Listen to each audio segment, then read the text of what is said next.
tutto poi diventa privo di gusto quando non c'è speranza, come quando non c'è amore, c'è gusto.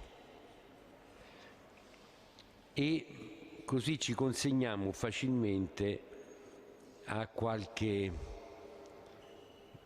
venditore di illusioni. La speranza costa, le illusioni sono gratis. Anzi, ti sembra che ti tolgano pure i problemi.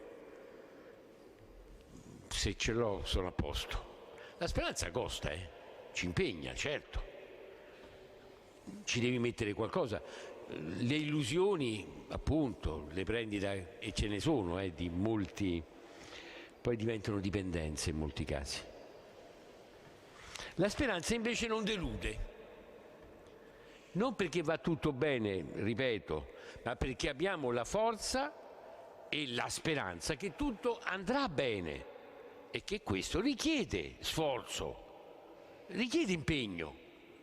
Non è che andrà bene, tanto non dipende, dipende da noi. Se la speranza la prendiamo sul serio o no.